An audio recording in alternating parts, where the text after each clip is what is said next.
Welcome. My name is Dr. Jeffrey DeVito, and I'm the Chief of Addiction Services here in Marin County's Department of Health and Human Services. And today we're going to be talking about the use of naloxone in an opioid overdose rescue situation. We have several learning objectives for the talk today. I'm going to go through them because I want to make sure that everybody's on the same page about exactly what we're going to be covering today. So first and foremost, we're going to be talking about what opioids are and how they work. And then we're going to talk about how naloxone or Narcan works. And we're going to talk a little bit about the laws that govern and regulate the distribution and administration of naloxone. We're going to talk about the signs of an opioid overdose so that you can recognize it in the field. And we're going to go through step by step the response that one can have to encountering an opioid overdose in a person that you may encounter in the field, including getting help, how you perform rescue breathing, and how you administer naloxone intranasally.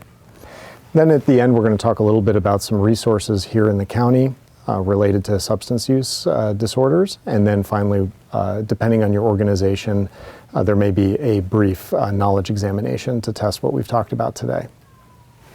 So first and foremost, how do opioids work? So opioids work by activating particular receptors in your brain that we have in our brains naturally that are used to mediate the experience of pain. So naturally, we have opioids that our brain produces to mitigate the experience of pain. These are called endorphins. Opioid medications simply take advantage of the system that we already have in place and utilize those same receptors to mitigate the experience of pain, just doing it with a medication rather than with something that's produced naturally in the brain. These, therefore, are what we call analgesic medications. Analgesic means that they're pain-relieving medications. So these opioids come in two different varieties. There's synthetic and non-synthetic. The non-synthetic opioids are the ones that basically are derived directly from opium. Morphine is one of these, so it's more of a naturally occurring opioid medication. And then there's the synthetic ones, and synthetic opioids are opioids that have been produced in a laboratory setting. Essentially, whether they're synthetic or not, they both work both kinds of opioids work in the same way by binding to these brain receptors that mediate pain. And historically, we have a history of the pendulum swinging in terms of how we utilize opioid medications. Many years ago, we were under-treating pain, and there was a call for better treatment of pain, and there was an increase in opioid prescribing. And the pendulum swung the opposite direction to the point that there was a tremendous overprescribing of opioid medications, which has led us to a bit of a crisis in what we've been calling the opioid epidemic of late. And that's primarily been driven by the overprescribing of medications and the overavailability of opioid medications.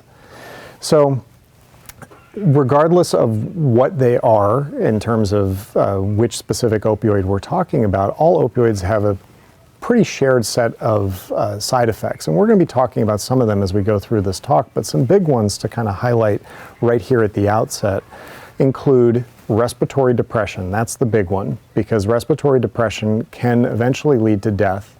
And other side effects include decreased level of consciousness and sedation, as well as things like constipation and dry mouth and whatnot. I want to emphasize the point that one of the big risks of use of opioid medications is respiratory depression, because the respiratory depression is what can lead people in an overdose situation to die.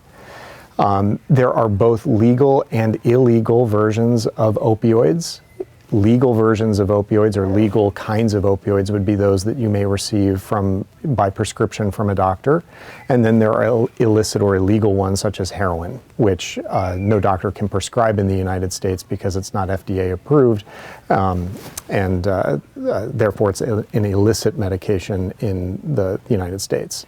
So in this next slide, I'm simply putting up a listing of the names of different opioids that you may encounter. Some of these are illicit, like I mentioned, such as heroin, and many of these others are all opioids, but I wanted to kind of make sure that people had a sense of the range of names that these opioids can come under. So we have things like codeine, Demerol, morphine, Darvocet, fentanyl, Dilaudid, Percocet, Percodan, oxycodone, hydrocodone, Vicodin, methadone. These are all opioids. And as I mentioned before, they all essentially are working the same way in the sense that they're activating those brain receptors that mediate the experience of pain. So how do they work specifically? I've been mentioning to this point that they work on these brain receptors that mediate pain, and they all basically do that in one way or another. Now, the difference between the different opioids basically falls into two categories. One is in terms of duration, so how long does the opioid act? How long is its effect last in the brain? And the second way that we can differentiate opioids is based on their potency. So I'm first going to talk about duration because it's probably the more relevant piece to this discussion. But suffice it to say that there are long-acting opioids and short-acting opioids. Long-acting opioids, some examples of those would be methadone, OxyContin, MS-Contin, Opana, the fentanyl patch. Again, I'm emphasizing the patch aspect of this because fentanyl is actually a short-acting opioid, but when it's in a patch formulation, it's actually long-acting. When I say long-acting, I mean that most of these medications have a duration of action on the order of kind of 24 hours. We generally think of them being in the system at a reasonable level for about 24 hours. This is in distinction to the short-acting opioids, which last for considerably less time in the body. So some examples of short-acting opioids would be oxycodone or Dilaudid, or as I mentioned, fentanyl not in the patch form. Morphine is also a short-acting, and importantly, heroin is a short-acting opioid. When taking one of these, for example, heroin's duration of action in the body is generally around 4 to 6 hours, which is why many heroin addicts, you'll note, use the heroin many times a day. So they're generally using it every 4 to 6 hours because after every 4 to 6 hours, they're starting to experience withdrawal or they're starting to not feel comfortable anymore, so they need to use again. And again, that is related to the fact that it has a short duration of action.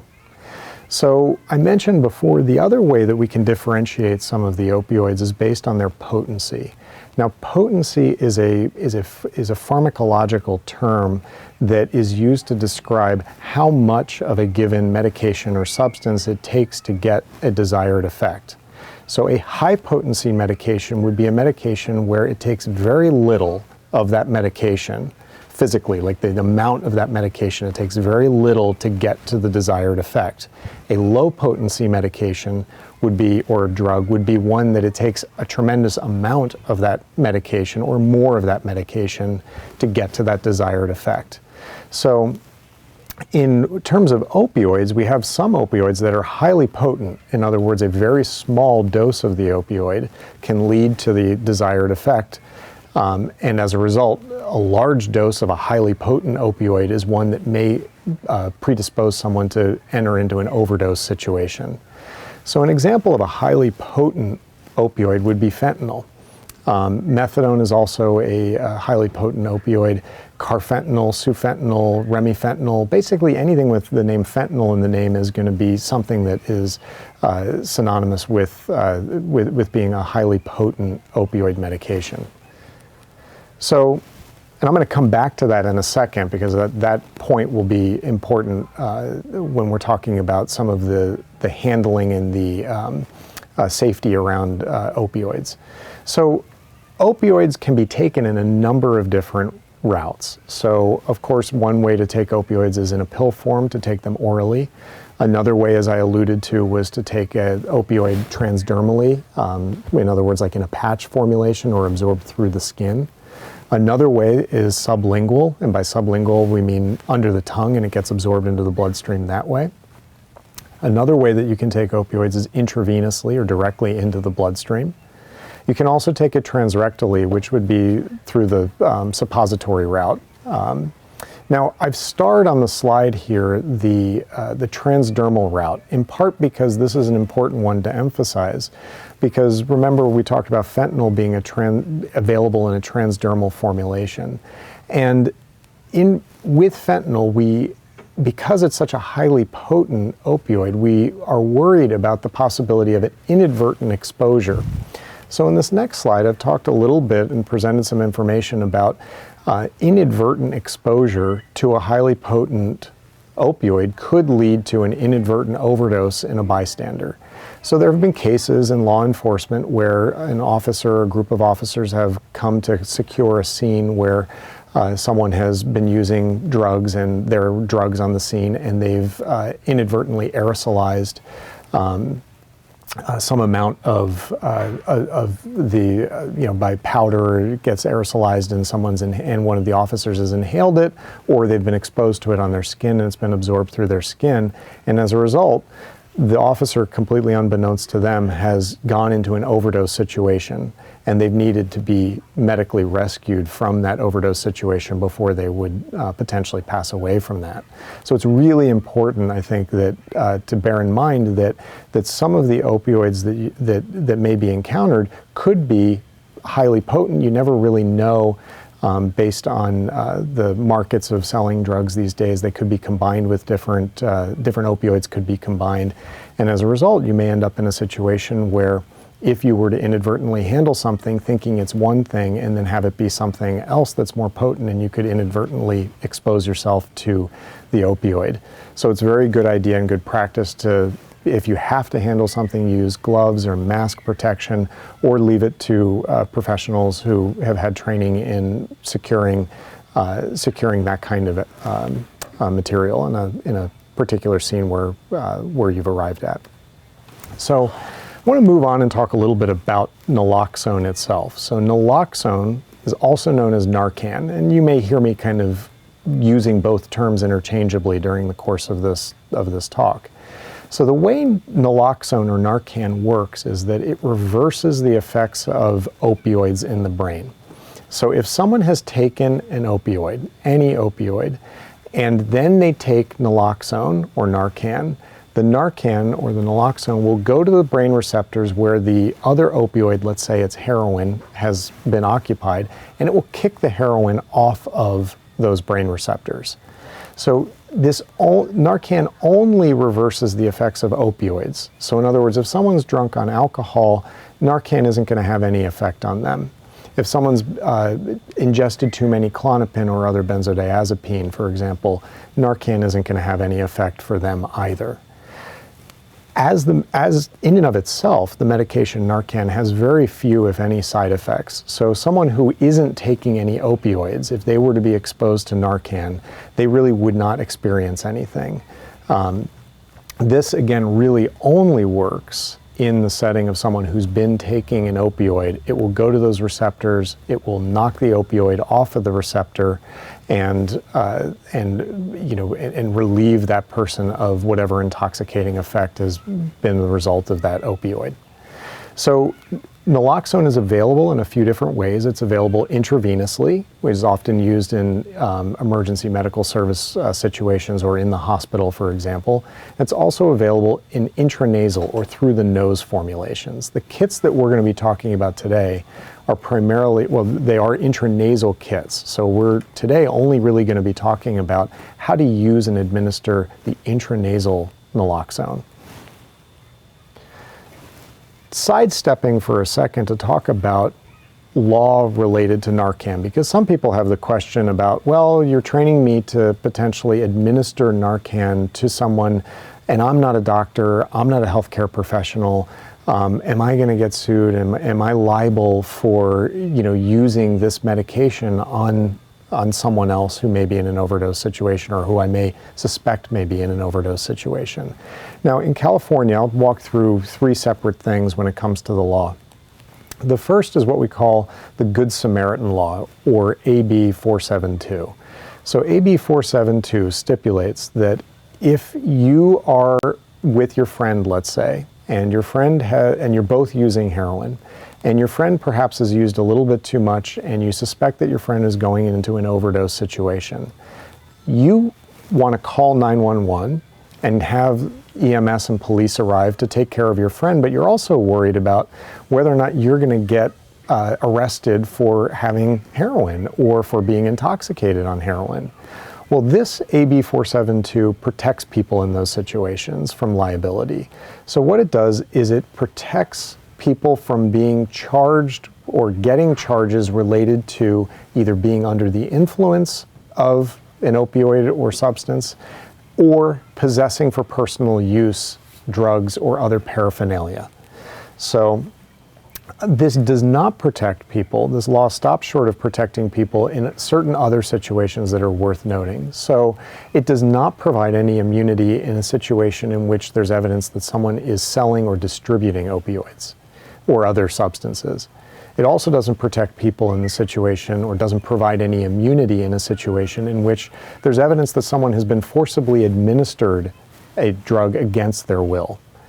In other words, that Joe tied up Frank and administered to Frank the heroin.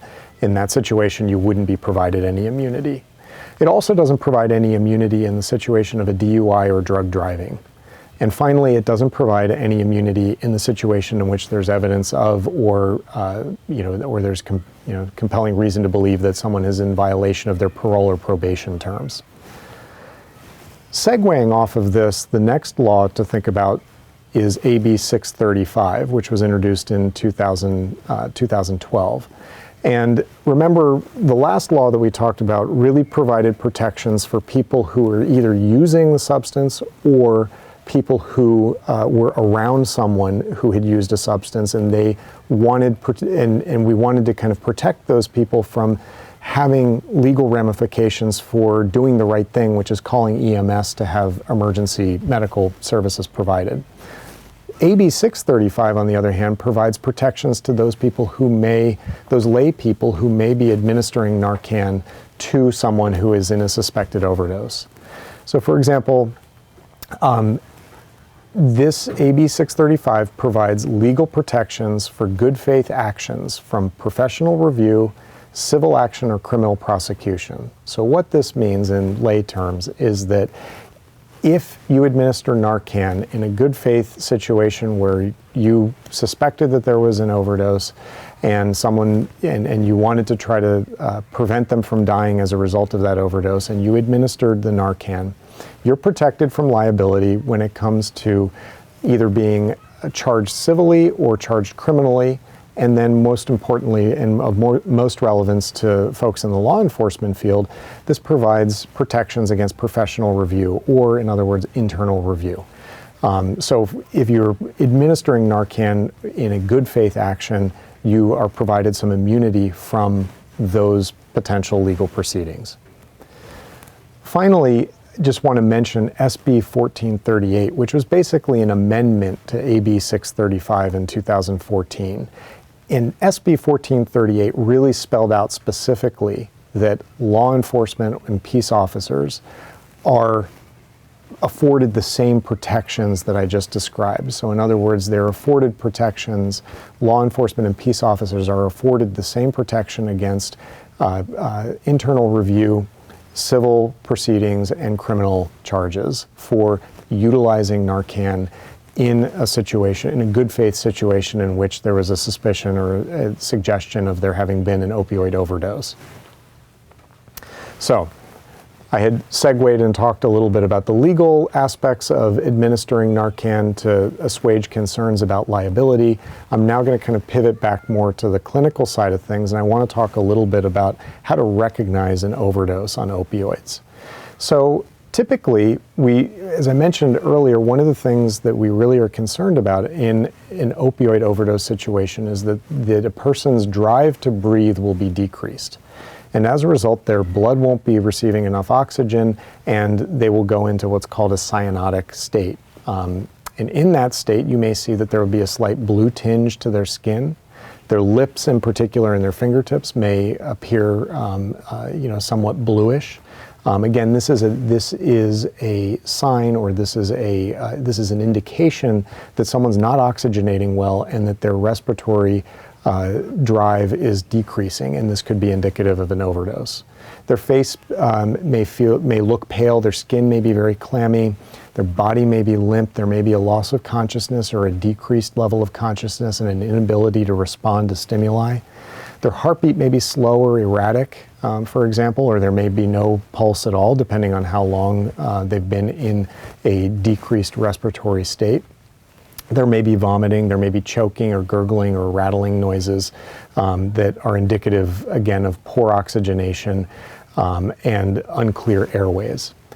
The other thing that folks may see would be what we call pinpoint pupils. So typically in the setting of opioid use, and in particular in an overdose setting, the dark center part of your eye, which is called the pupil, can become very, very small. Smaller than one might expect, and we call that pinpointing of the pupils, and that is fairly consistent with an opioid overdose. Again, their breathing may be slow or irregular or may have stopped altogether. Again, these are all signs of a potential overdose. Other signs or evidence of a potential overdose are things that you may find in the environment around someone who has, who you've come upon who has some of those other physical symptoms. You may see needles. You may see needles in their arm or in their, in a vein somewhere on their body. There may be pill bottles nearby that are for opioids. You may have other people on the scene who say, "Hey, I just saw Joe overdose on heroin." Again, that would be a pretty strong indicator of there being a possibility of an overdose in that situation. So you have to take an overall assessment of the situation, both sort of the environment as well as what you're seeing clinically in the person in front of you. So what's the actual anatomy of an overdose? How does it actually happen? So what happens typically, the typical course of action is that someone will use an opioid. They will initially start to look, if it's been in an overdose situation, they may initially look a little somnolent or sleepy. Progressively, that somnolence or that sleepiness will get worse and worse and worse. In other words, they will get more and more sleepy looking and more somnolent looking. In conjunction with this, you may start to see that their breathing gets slower and slower and slower. And again, remember that what's happening in the brain in an overdose situation is that those opioids are going to the parts of the brain that tell the chest wall and the diaphragm to breathe. And they're essentially, those opioid medications are essentially telling those parts of the body to stop working. So the lungs themselves are working fine, or could work fine, but the drive to breathe is being slowly suppressed. And in time, what happens is that someone will breathe less, they'll breathe less, and then eventually there'll be physical symptoms or signs of them not oxygenating well with the blue around the lips or in the fingertips, like I mentioned before, and then eventually their breathing will stop altogether, and that's typically what drives death in an opioid overdose. The key to this to remember is that I started this by talking about there having been a process that happens here where there's an ingestion of an opioid and then there's sort of a progressive worsening of somnolence and breathing in time. So there's a time between ingestion and first signs or symptomatology of there having been an overdose and when death occurs. So there's a window during which you can intervene to reverse the effects of the overdose. And that's one of the real keys when we're talking about Narcan rescue, is that you have an opportunity to intervene before you get so far down the line that either death has happened or that oxygenation levels have gone so low that things like brain damage or other organ damage can happen. So this next slide is my busiest of the slides, but it really is walking through the algorithm of what an overdose response should look like. And I'm going to go through it now, and I'm going to come back and I'm going to revisit this at the end of the talk because, again, this is kind of a very important slide, but I want to kind of give you the overview now and then we'll kind of review it again at the end. So typical overdose response would be you arrive on the scene and you see that someone is down and you want to check to see their responsiveness. So you may shake their shoulders, ask them if they're okay. If they're not responsive or if they're minimally responsive, not responsive in the way that you would expect them to be based on you shaking their shoulders, at that point you would call 911 and activate EMS. And again, this is a really important thing to emphasize, which I'll come back to several times, is the importance of activating EMS or 911. Secondly then, after you've done that, you want to look for signs of the overdose. Again, like we talked about before, is their breathing short and shallow or stopped? Is there blueness around their lips and their fingertips? If their breathing is impaired, what you want to do in that situation is provide rescue breathing. I have a slide in a couple slides down the road here where we're going to review some of the techniques for rescue breathing. But essentially, this would harken back to your basic CPR training, where you tilt the head back, support the neck, pinch the nose, create a good seal between your mouth and their mouth, and deliver one solid breath every 6 seconds. Again, we're going to review that again. But if someone's not breathing well, you can help increase the level of oxygenation in their blood by helping them breathe. Remember, the lungs are still working. The lungs are still capable of breathing, but what's happening in an overdose is the drive to breathe is being decreased by the opioids. So, next thing you're going to do is administer the Narcan. You have a suspicion, even if you have doubts about what's causing, or if you have mixed evidence, but you have some evidence to suggest that there may be an opioid overdose that's involved in someone's presentation. At this point, you're going to think about administering and administer Narcan. So I've brought the kit with me, and we're going to go through this. But the first thing that you're going to want to do is the kit comes with 2 separate individual applications of Narcan. And what you're going to do is you're going to open up one of these packages. This is the Narcan administrator. This is the applicator. This is the plunger. You're going to hold it just like this between your between your middle finger and your index finger and your thumb on the plunger. Then you're going to insert the Narcan into the nose, into one nostril of the person who is of concern, and you're going to insert to the point where your fingers are flush with either the skin of their nose or their upper lip and face area. And then you're going to depress firmly and strongly one time the plunger with your thumb into their nose. Then you're done. You take it out, just throw this away. You don't prime this, you don't push it halfway, in other words, to determine, is it coming out? I want to make sure it's coming out. No, it's just take it out, hold it like this, put it in the nose, and depress the plunger firmly and fully one time, take out, discard. At that point, you've administered Narcan. After that, after you've administered and then disposed of the Narcan, what you're going to do is you're going to put the person into what we call the recovery position. I have a slide for this in a minute, but I wanted to again kind of give you the overview. Putting people in the recovery position as the next step. We also think that it's a good idea that you record or make some note of the time that you administered the Narcan, because it may be that in one of these situations the perception of time may be skewed, and it's good to know exactly when you administered it so that when EMS arrives you can tell them I gave the Narcan at approximately 12:30 p.m. It will help them in knowing whether or not they need to provide additional doses or what their next steps may be.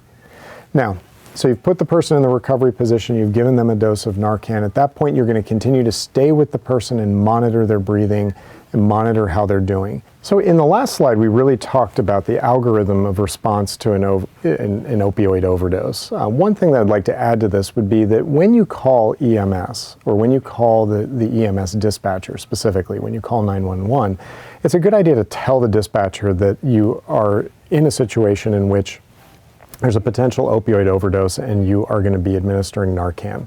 This is important because the dispatcher may also be able to provide you some guidance during that procedure or during that time in order to kind of help you get through that procedure of spray.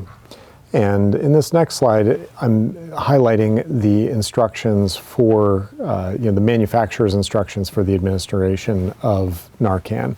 And the reason I put this up here is as a reminder, on the box itself, which I'm holding up here, the instructions are also on the box itself. So if you feel that you don't remember or you want a refresher in the moment of how to administer Narcan, it's all laid out on the box itself. And in addition, like I mentioned before, you can also notify the dispatcher from 911 about the fact that you are about to administer Narcan, and they may be able to walk you through some of the aspects of that as well.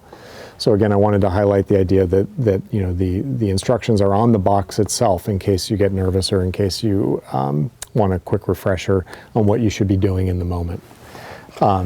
highlighting or just kind of putting a little bit more emphasis on and blowing up one of the pictures on the manufacturer's instructions, again, to demonstrate how you would actually administer this. So you're coming upon someone who is being found down with minimal consciousness, so they're not going to be up and walking around, for example, and what you would be doing is supporting the back of their neck, tilting their head back slightly, and then inserting the Narcan applicator like we talked about previously, and pressing firmly and once the plunger.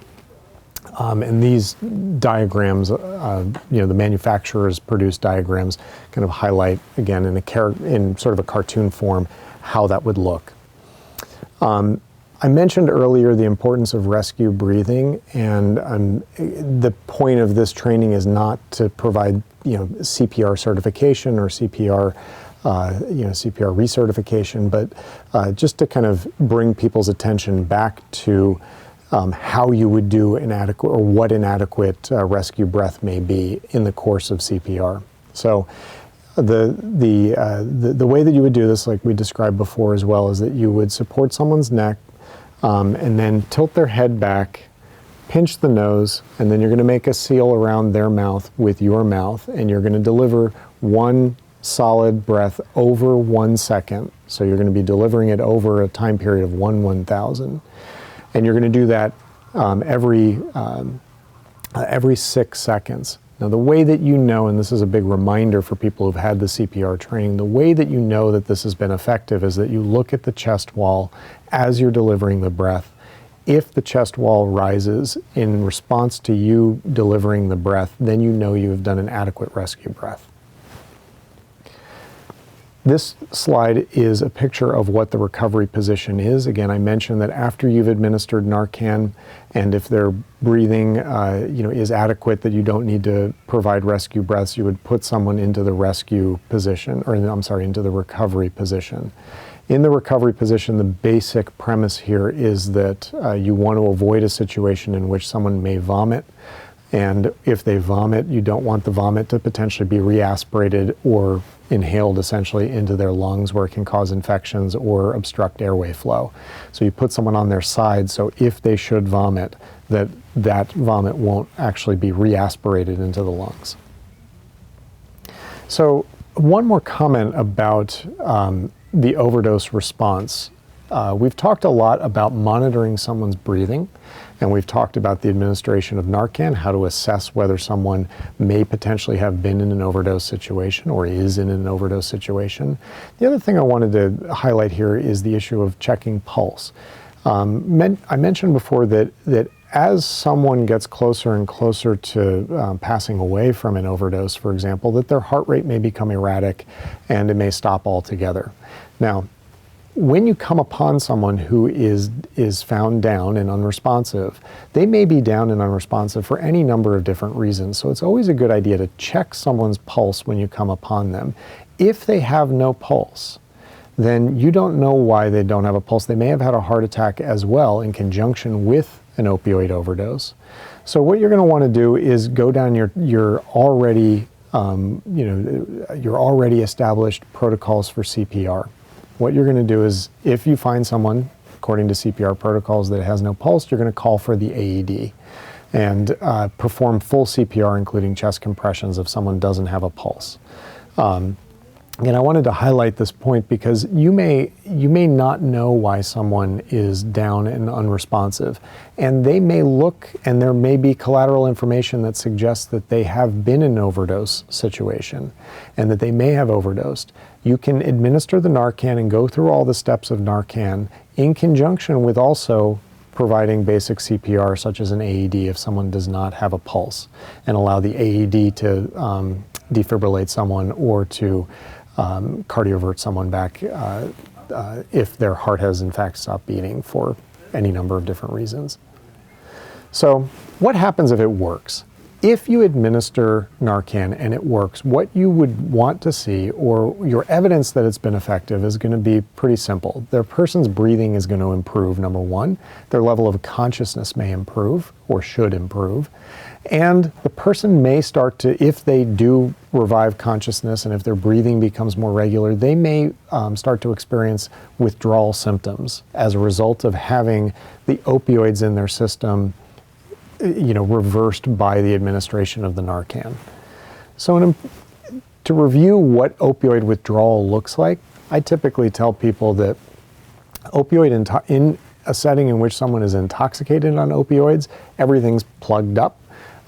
They are constipated, they have dry mouth, when someone is in a situation in which they're withdrawing from opioids, the opposite is true. Everything is running. So they've got diarrhea, they've got a runny nose, they're sneezing, they're yawning, they're nervous, they have nausea, vomiting, potentially they have abdominal cramps, they may be shivering, trembling. Opioid withdrawal is very, very uncomfortable. It feels like a terrible flu.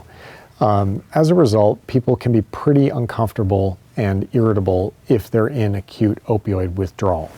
So as a result, sometimes when you revive someone with Narcan, again, if it works the way that you would want it to work, you administer the Narcan, their level of consciousness and their breathing may return to normal levels, and they may be experiencing opioid withdrawal symptoms at that point, and they may be really uncomfortable, grumpy, and irritable. So it's important to remember that just as a heads up or just as something to keep in mind, that after you administer the Narcan and if you revive someone, you may be needing to be prepared for the fact that they may be very unhappy because they're feeling so sick at that point. Now, it's also important to recognize and to highlight the fact that naloxone itself does not cause pain. In other words, it's not a painful thing. But what can happen is that if you are reversing opioids that were in some ways helping with someone's experience of pain, if you reverse that, they may then again experience that pain. So it's important to remember the fact that the Narcan itself does not cause pain, but it will reverse the effects of opioids that have maybe been masking or mitigating the experience of pain up to that point. So what if there's no response to naloxone? So you've administered the Narcan and you're continuing to do rescue breathing, nothing's improving. At that point, the manufacturer and the clinical guidelines are to give a second dose. So you've given the Narcan, you wait 3 minutes, you give a second dose at that point. Again, the kit itself, or the box with the kits in it, comes with 2 individual applications. So with each box, you would potentially be able to utilize 2 doses of Narcan to the person. You can administer that second dose in the same nostril or different nostril, it doesn't matter, but you would administer it in exactly the same way that you did the first time. So just some information about the Narcan medication itself. You've seen the kits, I've been demonstrating them here in this video. The shelf life of each of these kits is about 2 years, but to be on the safe side, it's always a good idea to check for the expiration date, which is on the bottom of every box. Manufacturer recommends that it be stored between a temperature of 59 to 77 degrees, but excursions up to 104 degrees are permitted. Again, the manufacturer says that an excursion is basically about a 15-minute or less exposure to a temperature of up to 104 degrees. Beyond 104 degrees, if the medication has been exposed to that temperature, the manufacturer recommends that you dispose of the Narcan at that point. So again, it can go up to 104 for a short period of time. If it goes above 104 degrees, the manufacturer recommends that you dispose of the package. So currently the cost for one of these double packs is $75. And community members can obtain this from commercial pharmacies. By California law, they can present to a commercial pharmacy and they can get it without a prescription at the pharmacy, but when they go to the pharmacy, they may have to undergo a similar kind of training like we're doing here with the pharmacist in order to obtain the Narcan itself. So one last point about Narcan as the medication, and this is an essential and very important point, and I've kind of saved it to the end to kind of drive home the importance of this. So naloxone is a relatively short-acting medication. Remember, we talked before about the fact that medications can come in long-acting forms, short-acting forms. Well, naloxone is actually very short-acting. It's its length of action is typically up to about 60 minutes. So that means that you can reverse someone's opioid overdose with naloxone or Narcan, and that reversal may last for about 60 minutes. Now, for some people, that's enough time to allow the body to process the opioids that they had taken up to that point, and then as the Narcan wears off, they don't have any problems at that point. I mean, they may still be uncomfortable and withdrawal, but for some people, you don't need to necessarily repeat the administration 60 minutes later. However, for people who have taken a longer acting opioid, such as methadone or OxyContin, for example, these are long-acting opioids. If they've just taken an overdose of methadone, for example, and you administer Narcan, you may revive them. You may reverse the acute effects of that overdose on methadone. However, 60 minutes later, even if they haven't taken any more methadone, they may go back into withdrawal. Because remember, the duration of action of methadone is very long, so that the methadone is sticking around basically waiting for its turn for the naloxone to come off of the brain receptors so that it can go back on. So this is why it's critically important that during the process of administering Narcan and assessing the situation, administering Narcan, providing rescue breathing, whatever you need to do, that you have contacted EMS so that emergency medical personnel can come to the scene. The reason that this is vitally important is because the person is going to continue to need monitoring. They're going to continue to need oversight to make sure that they don't go back into withdrawal 60 minutes later after the Narcan wears off. Again, I emphasize that I brought this up at the end of the talk to emphasize the importance of this. So, in other words, once you've revived someone with Narcan, it does not mean that they're out of the woods and that everything's okay. They still need to be monitored, so EMS absolutely still needs to be activated. So I mentioned before that we're going to go back over the algorithm at the end of the talk, and that's where we're at this point. Again, you come on the scene.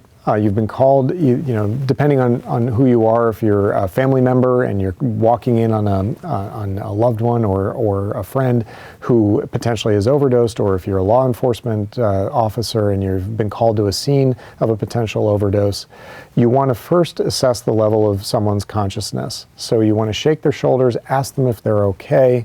If they're not responsive or minimally responsive or not responsive to the extent that you would expect them to be, you would then activate 911, call 911, activate EMS.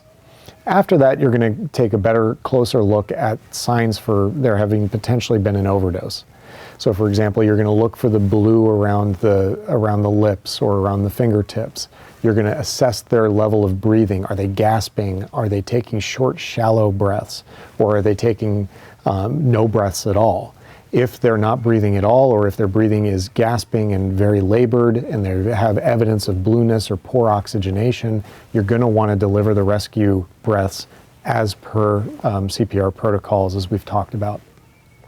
At that point also, you're going to want to get your Narcan out. You're going to want to remove it from its packaging, hold it in this manner with the applicator between your index finger and your middle finger and your thumb on the plunger. You're going to insert this into a nostril up to the point where your fingers are flush with the person's skin, and then you're going to depress the plunger once fully and firmly to dispense all of the Narcan medication into that nostril. Then you're going to take this out and throw it away. There's no sharps in here, there's no needles, there's no need to put it in biomedical waste. Manufacturer recommends just throwing it away, but being mindful of not throwing it away in a place where like kids may play with it, for example. Then after that, you're going to continue to assess the patient. And remember, you can administer Narcan even if you have doubts about whether or not they've overdosed. You're protected by law. Liability protections are there if you have reason to believe that there's a possibility that an overdose has occurred. You can administer the Narcan, and as I mentioned before, the administration of Narcan itself is not necessarily going to negatively impact the care of a person if, in fact, the reason that they're down is not related to an opioid overdose. So it's not going to complicate the picture, so you should feel free, if there's a suspicion, to go ahead and administer the Narcan. Again, you're going to want to record the time of administration because that may be helpful in the setting of potentially a chaotic scene or where anxiety or energy is running high.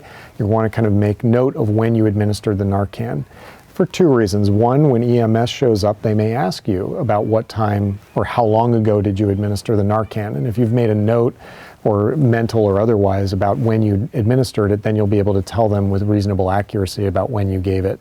The second reason is that, as I mentioned before, if the first dose of Narcan hasn't achieved the effect that you would want it to achieve, in other words, that their breathing has improved, that their level of consciousness has improved, then after about 3 minutes, the manufacturer recommends and the clinical guidelines recommend that you give the second dose of Narcan. Again, while all this is happening, presumably emergency medical services and personnel are en route to provide assistance. So if their breathing starts to come around a little bit, if their level of consciousness is improved, you're then going to place the person into the recovery position like we talked about, which is essentially placing them on their side so that if they vomit, the vomit isn't going to be reaspirated into their lungs. And then you're going to stay with the person. If they continue to not have adequate breathing or no breathing at all, you're going to continue to deliver rescue breaths to that person until emergency medical personnel arrive. So the last few slides I have in my presentation here are mainly slides regarding resources. So this first slide is providing what is listed here as provider resources. So there's information about further training. There's information about specifically the link to the manufacturer's website where they have a lot of information about Narcan. There's also a link here to the DEA where they talk about some of these instances where police officers, for example, have been inadvertently exposed to fentanyl and gone into an overdose situation. Again, completely inadvertently due to either the aerosol, the fentanyl that was at the scene becoming aerosolized by disturbing it or being absorbed through the skin transdermally inadvertently. There's also a federal law enforcement naloxone toolkit link that I've provided here. And then there's also resources for patients. Patients may want to know about this as well. Again, the manufacturer themselves provided some information for patients that may be helpful. And then the Substance Abuse and Mental Health Services Administration, or SAMHSA, also has a lot of resources on their website, one of which is what they entitle Recovering from an Overdose.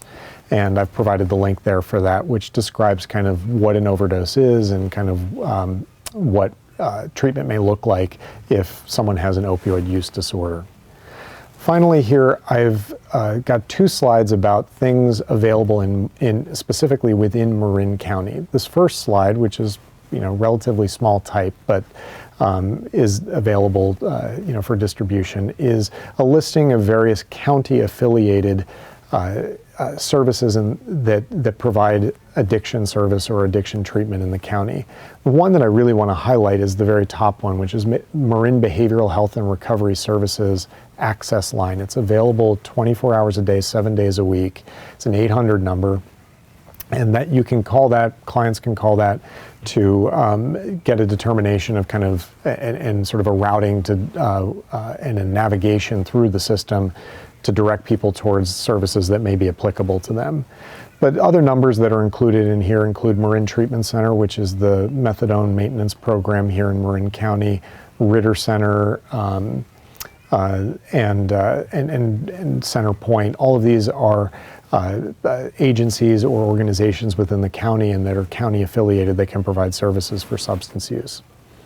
Lastly, there are within Marin County other services that are not explicitly tied to the county itself in terms of like Department of Health and Human Services, but are nonetheless available. And these include places like Altamira and Sausalito and Serenity Knolls and Mind Therapy Clinic. These are treatment venues that take either commercial insurance or are cash only, depending on their infrastructure. And again, of course, I want to emphasize that I'm in no way through this training advocating one particular treatment program versus another, simply providing the landscape for available services in the county, and all decisions about what services a person may need or would benefit from are really going to be determined between the person themselves and their treatment provider or their families in terms of what best fits their needs. So at this point, depending on your organization or your department, there may be a short knowledge exam to review some of the key concepts that we've talked about during this training today. But otherwise, I appreciate your time and thank you for undertaking the training in this very important endeavor. We're trying to curb the tide of opioid use in the county and then consequently also reverse the trends related to opioid overdoses in this county. And Narcan in the hands of frontline people who may encounter someone who is overdosed is a really important piece of this endeavor in this fight. Thank you.